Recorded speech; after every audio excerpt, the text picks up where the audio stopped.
nga totoo yung kasabihan na love moves in mysterious ways. Di kaya nalilipat na yung feelings mo kay Darlene, ngayon kay Marilyn. Tignan mo yung dalawa, oh. Nagmamatamisan, oh. Ala, kaya nagsaselo si Utoy, eh, oh. Hindi. Sabihin mo na kay Jerome na hindi talaga tayo mag-boyfriend. Malay mo, may feelings na siya sa'yo. Kailangan lang niya malaman na available ka para ligawan ka niya. This ugly and pathetic girl has been fooling all of us dahil hindi naman talaga sila ni Harry. Nagpapanggap lang siya. Tignan mo nga naman, oh. Pati ikaw, Jerome, niloko ka niya. Damay dito si Marilyn. Kung galit ka sa akin, ako na lang. I am going to be your worst nightmare. Saan ka nang galing? Allison and I gate crashed a party. And guess who we saw? Marilyn. Pinahiya namin siya sa harap ng maraming tao. Hindi na ako papayag. Nasaktan mo pa uli ang anak ko. Si Mommy kasi, Dad, kanina ginabi lang ako ng konti. Then she started slapping me. She started pulling my hair. Tandaan ko, Chise. Oras mo saktan ulit ang anak ko, palalayasin kita. At ni kahit isang kusin wala kang matatanggap sa akin. Naintindihan mo ba? Kain na tayo, tama na yan. Sige. Go. Pasabay, ah.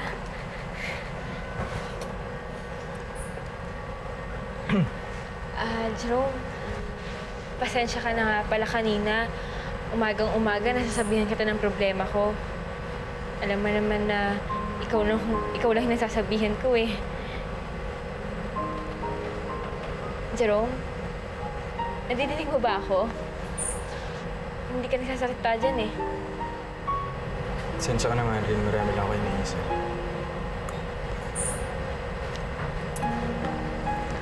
Pansin ko lang, pagkatapos nung nangyari kagabi, parang iniiwasan mo ko. Jerome, magsalita ka naman. Kanina pa ako nagsasalita dito, wala ka man lang sasabihin. Kung nagtatampo ka sa akin, sabihin mo sa akin. Hindi pinagmumukha mo akong tanga.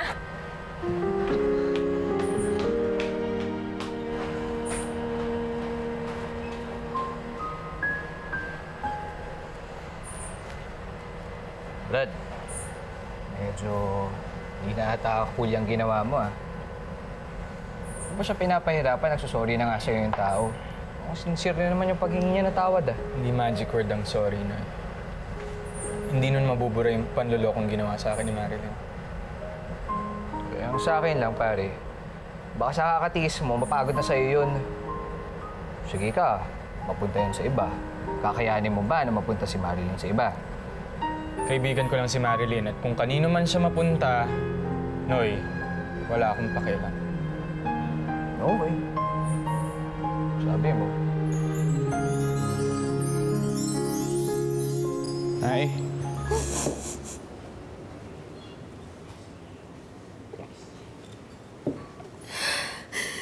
Ano to? Ba't kayo umiinom? Pampaantok lang to, Jerome. Wala to. Ay, marami-rami na rin ho yan. Tama na ho. Hayaan mo na ako. Umakit ka na. Kakaunti lang naman to. Pabayaan mo na ako. Umakit ka na doon. Nay, hindi naman ho kayo naglalasing dati. Ano po bang problema?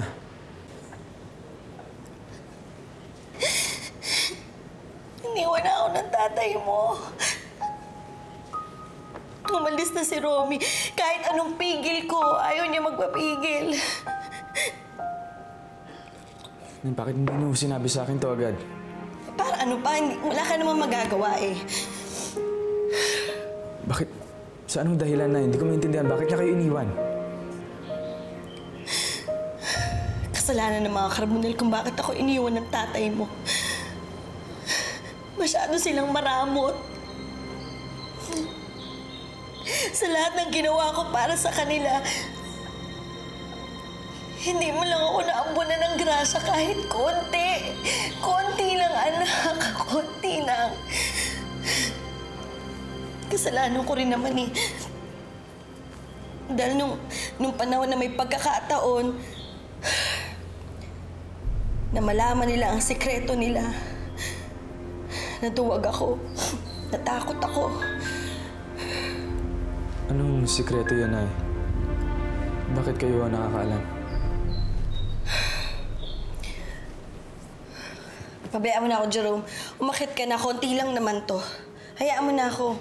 Konti lang to. Gusto ko lang makalimot kahit sandali lang. Sige na. Umakit ka na.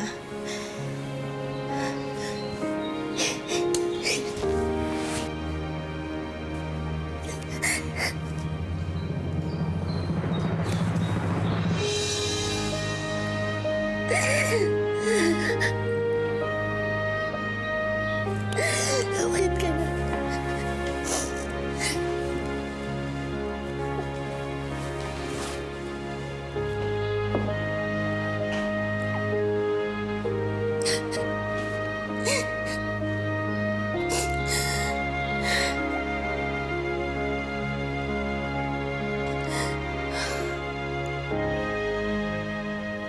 Nay?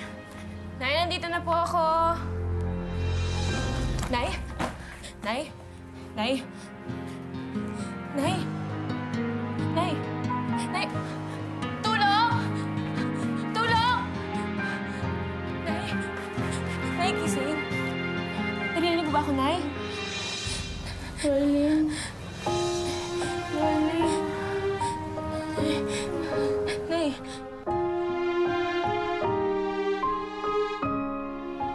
Arlene. Arlene. Bumaba na yung lagnat? Medyo po, pero may sinat pa rin siya. Tigas naman kasi ng ulo ng nanay mo eh. Ayan, sinagad na naman yung sarili sa pagtatrabaho eh. Nagkasakit tuloy. Kawawa naman si inay. Ayokong bumalik ulit yung sakit niya. Ayokong pagdaanan niya ulit yung lahat ng yun. Kasi naman siya eh. Sa gusto niyang makalimutan yung pangungulila kay Darlene, ayan, sige, sinagad yung sarili. Ayan, naapektuhan yung katawan. Mama Josie, hindi ko talaga maintindihan eh. Bakit gano'n na lang katindi yung pagmamahal niya kay Darlene? Bakit sobrang naapektuhan siya doon? Na para bang tunay niya anak si Darlene? Hindi naman, di ba? Nako, Marilyn, kilala mo naman yung nanay mo. Masyadong mabait. Alam niya na malayo ang loob ni Giselle dyan kay Darlene. Eh, awang-awayan siguro. Nagmamalasakit lang.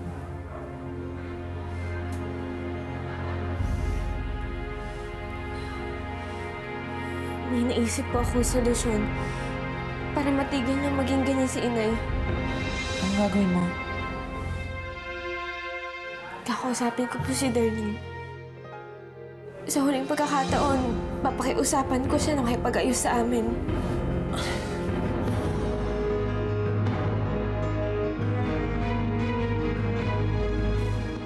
Naku, Marilyn, huwag mo nang gagawin yan. Nakalimutan mo na ba yung ginawa ng impactang yun nung huli kayo nagkita? Opo, pero wala na ako naiisip na iba pang paraan eh. Ay, naku. Siguro, malagpasan ni ina ito, mawawala yung lagnat niya. Pero hanggang malungkot siya. Paulit-ulit na mangyayari to at ayoko naman mangyari yun. O bakit? Alam mo kung saan pupuntahan si Darlene sa Maynila? Alam mo yung address? Hindi ko po alam yung address. Pero may alam akong isang tao na maaaring nakakaalam.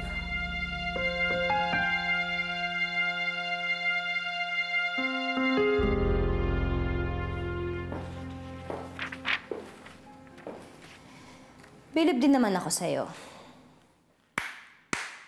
Galing ng style mo. Galing mo. Kukunin mo ang loob ng daddy mo para kampihan ka. Laban sa akin. Wow! Effortless nga eh. Kasi konting iyak ko lang at saka konting lambing ko lang kay Daddy. Handa na siya na sugurin ang kahit sino mang umaway sa akin. Kahit na ikaw pa yon o si Lola. Sana lang kapag nalaman niya yung buong katotohanan, sana lang mahalin ka pa rin ng daddy mo. Kasi kung yun nga ang asawa niya ang dali lang niyang itakwel, ang dali lang niyang itaboy, paano pa kaya yung anak-anakan niya, kunyari, na hindi naman pala niya kadugo? Hindi nga kami magkadugo ni Daddy. Pero for the past 18 years, ako ang minahal niya at itinuring niyang anak. At higit sa lahat, ako ang maganda. So sa tingin mo, between Marilyn and I, sino ang pipiliin niya? Sino ang gugustuhin niyang maging anak? Because I am quite confident that it's going to be me.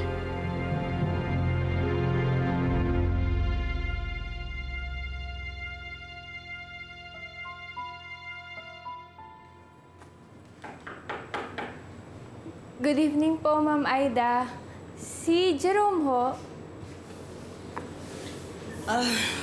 Tulog na si Jerome. Umalis ka na. Ma'am Aida, ang totoo po niyan, kayo po talaga yung sadya ko dito kasi may itatanong po sana ako sa inyo. Marilyn, bakit ba ang kulit mo? Sinabi nang umalis ka na eh. Ma'am Aida, kasi po may sakit ngayon si nanay. Gusto ko lang po sana itanong sa inyo kung alam niyo po Hindi ka ba talaga nakakaintindi? O gusto mo lang ako bisitin? Palibasa may pinagmanahan ka eh. Ikaw at ang pamilya mo may kasalanan kung bakit nagkaganito ang buhay ko. Ikaw at ang pamilya mo ang may kasalanan kung ba't ako iniwan ni Romy. Teka lang ho, Ma'am Aida, ano po bang ginawa namin sa inyo? Bakit niyo po sinisisi si inay? Tanga ka pala talaga eh. Hindi mo kasi alam ang katotohanan. Ano po bang katotohanan yung sinasabi niyo?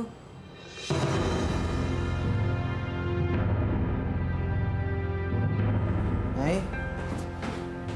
Sino yung kausap? Oh, Marilyn. Pasugod ka. Kanina ka pa ba dyan? Ma'am Aida, ano po yung sinasabi niyong katotohanan? Taga. Nay, anong nangyayari dito? Ano sinasabi ni Marilyn? Jerome, kasi may sinasabi kanina yung nanay mo sa akin na meron daw siyang alam na hindi ko alam. Ma'am Aida, sige na ho, sabihin niyo na ho sa akin. Ano po ba yun? Ano yan? Sabihin niyo na. Ang katotohanan yan, ubod ng sama ang pamilya mo. Teka lang ho, Ma'am Aida. Huwag yun naman pong sabihin na hindi maganda yung nanay ko. Sino si Perlita? Sino mo may sabi si Perlita ang tinutukoy ko dito? Si Perlita, biktima lang din niya si Perlita. Ang may kasalanan ng lahat ng to si Giselle. Siya ang nag-utos sa akin na pagpalitin ng dalawang sanggol. Ang sanggol nila ni Perlita. Marilyn, hindi ikaw ang tunay na anak ni Perlita. Ang anak ni Perlita, si Darlene. Ikaw ang tunay na anak ni Giselle at ni Ziggy. Ikaw ang tunay na Carbonell.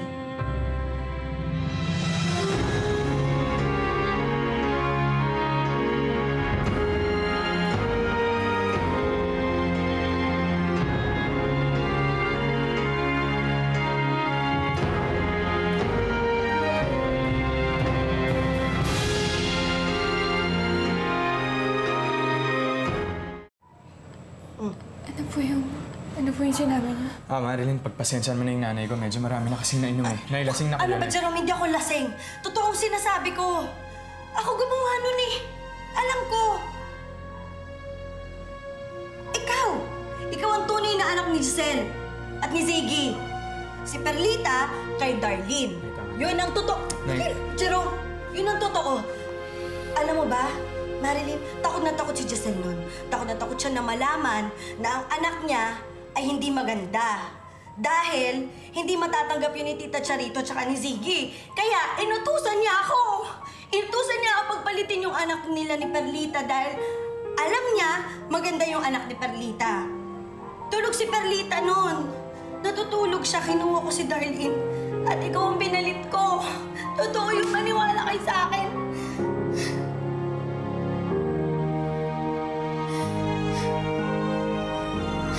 Hindi.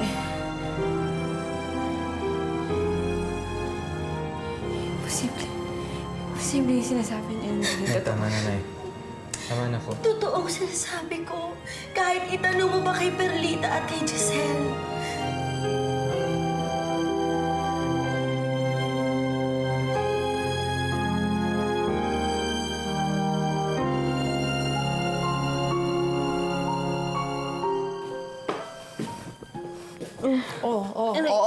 Naku, huwag kang babangon. Nilalagnat ka pa. Medyo bumaba, pero eto, inumin mo. Nasaan si Marilyn, Mars? Ay, naku, umalis. Hinanap daw si Darlene. Ha? Kasi kanina nagdidelirio ka. Wala namang lumabas yan sa bibig mo kundi Darlene. Kaya yun, si Marilyn, kahit masama yung loob kay Darlene, hinanap para sa'yo. Awang-awa nga ako eh. Nagtataka, Mars. Ba't si Darlene yung hinahanap mo? Nandiyan naman siya. Eh, di pa alam mo naman ang sitwasyon. Ako, alam ko yun. Si Marilyn, hindi.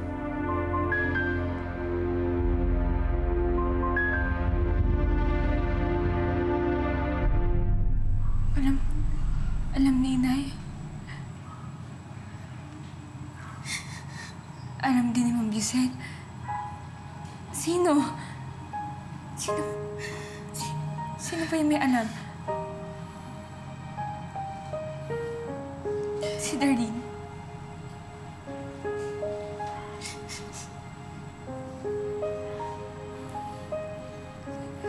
Kaya pala, nagbago si Inay kay Darlene. Akala ko nasa isip ko lang yun eh. Akala ko nasa isip ko lang na bakit parang ang turing niya kay Darlene, turing niyang anak. Yun pala yung totoo. Yung totoo.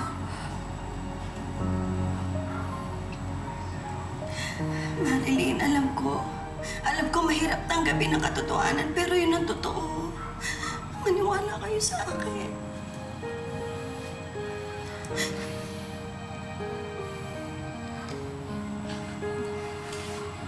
Marilyn. Marilyn? Jerome. Marilyn, sandali.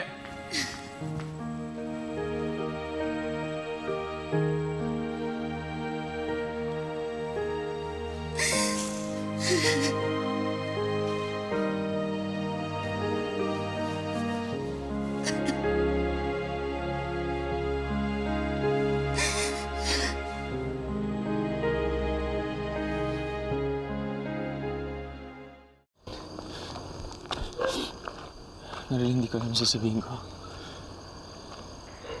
Kung totoo yung sinasabi ni Ma'am Aida, nilakulan nila ako. Niloko nila ako lahat. Ako na humingi ng tawad sa ginawa ng nanay ko.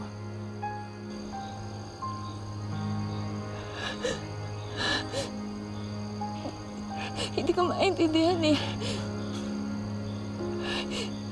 Hindi ko alam kung sino na ipapaniwalaan ko. Hindi ko na alam. Yung nanay ko, si Ma'am Aida, si Ma'am Giselle.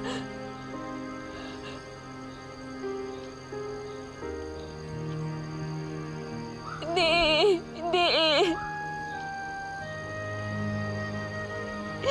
Hinahanap ni nanay si Darlene nung meron siyang sakit kanina. Dahil ba yun siya yung... Hindi. Siya yung tunay na anak.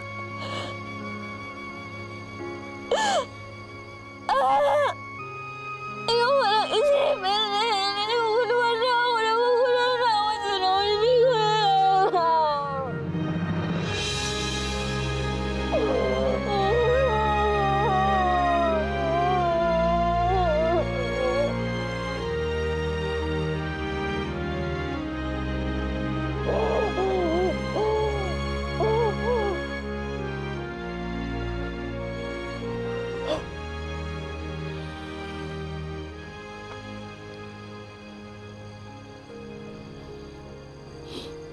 Kailangan ko makausap ni nanay.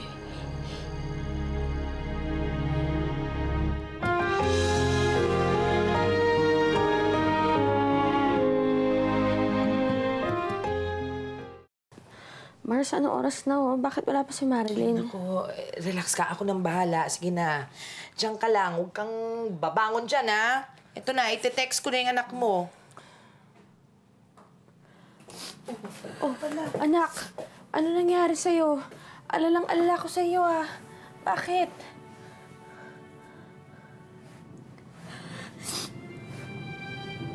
Nay, totoo ba? Totoo bang hindi niyo ako anak? Sige, Perlita, Marilyn, may gagawin pa ako sa parlor. Good night, ha?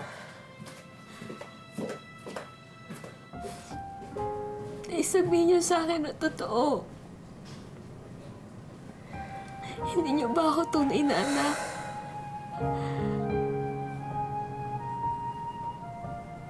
Totoo nga. Anak.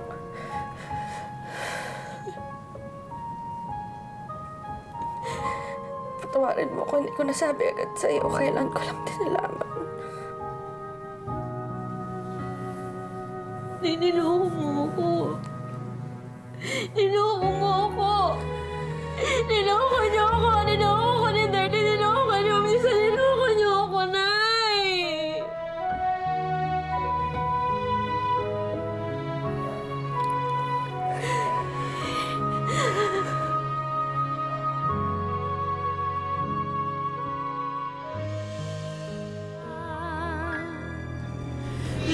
Buhay ang sinira niyo.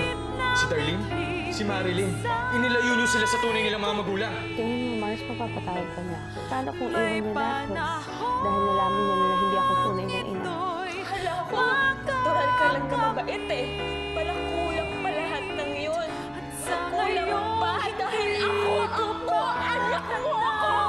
Patawarin mo ako. Hawakan mo ako, hawakan. Kahit anong gusto kong gawin, gagawin ko at walang makakapagpigil sa akin. Kahit ikaw at kahit si Daddy.